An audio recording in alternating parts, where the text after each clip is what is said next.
So this morning, about 8 o'clock in the morning, my camera near the dome garden actually picked up a bobcat. It appears to be a bobcat. I'm very sure it's a bobcat. I'm like 99.9% sure it's a bobcat, because the likelihood of a cat being injured where its tail was lobbed like that, and then also the size of this thing, it would be like a real big feral cat. And what are the chances of that? The markings on it looks like a bobcat as well, and they actually have been sighted here in my area, so pretty sure that's what it is. So the dome, the bobcat didn't get me, but cat hair did.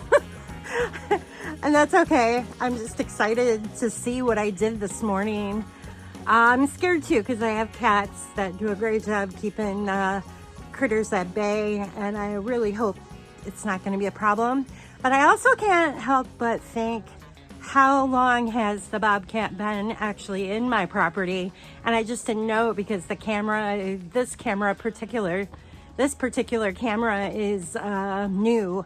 We've only had it back here since late summer, and so that's interesting. Yeah, so I'll keep you up to date. What fun footage. We did report the sighting to ODR here in Ohio, which I recommend you guys check out their website. They have a really cool app. I should show a picture of it. And you can actually learn about different wildlife in Ohio.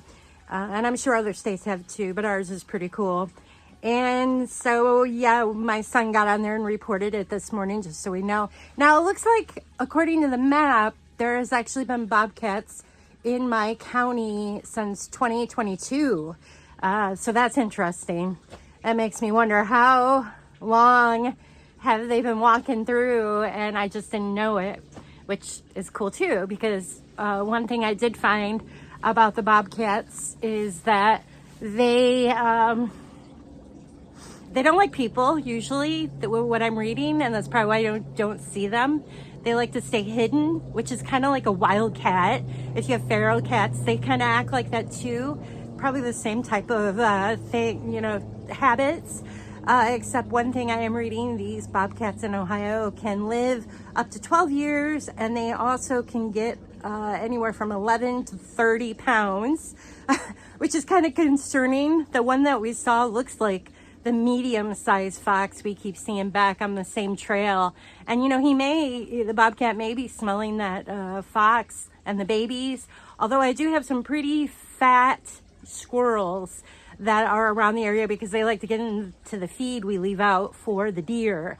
And I'm not really worried about the deer so much. They're pretty alert and they run pretty quick and they kind of keep together. So I would think if it was a bobcat getting after, especially like a deer over 2 years old, it wouldn't be a problem so much, unless you had like a pack of bobcats. I could see that, like the coyotes.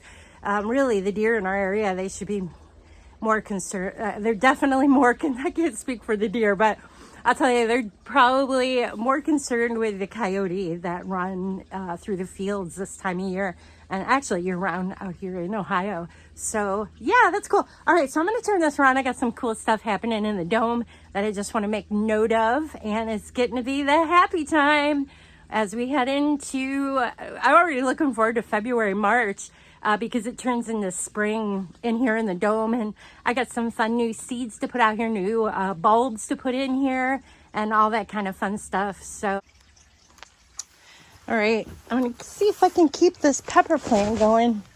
It's doing good so far.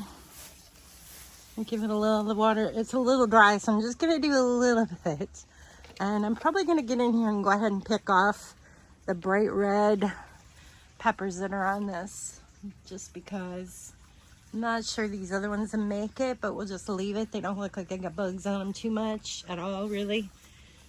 Yeah, my fish are doing good. I had to add a little bit of water to the pond, because I actually need to get in there. I got a couple of the fig leaves that fell, and they were kind of blocking the filter a bit. But overall, the pond looks really good this year compared to years past. I still have some of that stringy algae in there, but this other plant a friend gave me is doing really well. And the fish do actually eat a lot of that duckweed. I got a little bit left in there. Something was eating it. Overall looks good. I'm gonna get in there and clean that up a little bit before I go inside. We got a warm up coming, so I'm gonna have to keep an eye on things drying out as the sun starts to get a little higher as we head into winter. We're in winter. That dahlia, this might be one of the first dahlias to actually make it through the winter in my dome. And look, I got some seeds up here from that one plant. I'll put the name, I always forget it. It's like dragon's tongue or something. Very cool, but I'm excited to see this dahlia. It's not blooming, but it's still green, which is cool. And I need to cut back the blooms on any of the geraniums so they'll start popping. Once again, my coleus did not make it. Look at that. But I may just leave it in there. I'll clean it up a little, leave it in, maybe to sprout some new leaves. And I wonder, I did notice, I'm really bummed. I think I officially lost this one. There might be one little piece coming up still. I love this plant. I'm gonna have to find it. Hopefully I can find it at a greenhouse this spring. I just really love that plant. Last year I had so much of it, or 2 years ago. And now it's just kind of, bummer. I lost it. Let's see what's going on. The patchouli is still alive. That one does pretty well through the winter, actually, if you don't overwater it. This thing that's dropped is just that more of a coleus. Coleus never do good in here. I don't know why I do that every year. I need to cut the mum back. That one's done blooming. And look at this. This is that passion vine still going nuts. Passion fruit. Just doing a little walk through. I did notice there is a tomato on the ground from my tomato plant, which still has buds on it. Look at that. Look at that. Let me put this up here. See that? Lots of buds. We're gonna leave it be. I might have some tomatoes in February. I think that one was the gumdrop variety. This is a tiny little, not the spoon. The spoon's very small, not that one. All right, I did notice my, something. Look at that. Ripped my plastic, my inside plastic, of course. Not the solar wrap, but this cheaper stuff I put on the inside, which hopefully this next year we can fix that. And put real greenhouse covering.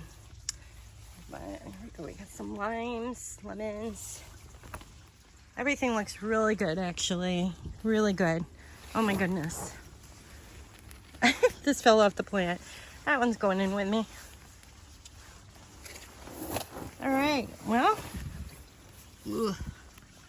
Really tight right here, really tight. Oh my goodness. But that's okay. That's okay. A little tight.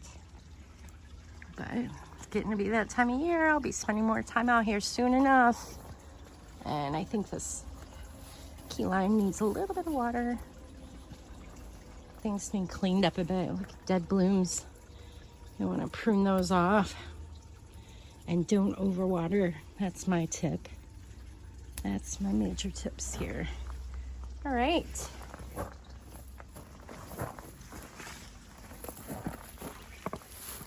Yay. All right. Sun's peeking out. How cool. Yay. That's always a good thing.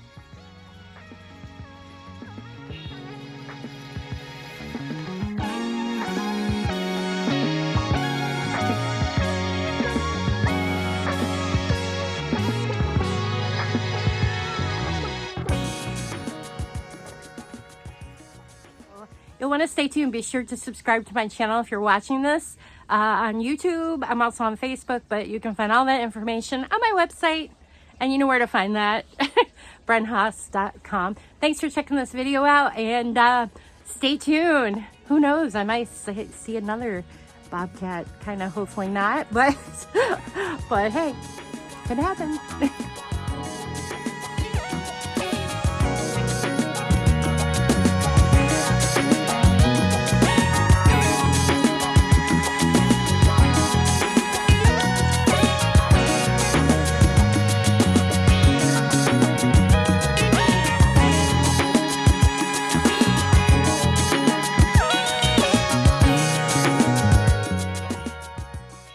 Don't forget to subscribe, show some love by liking Bren's video and hit the notification button for future updates.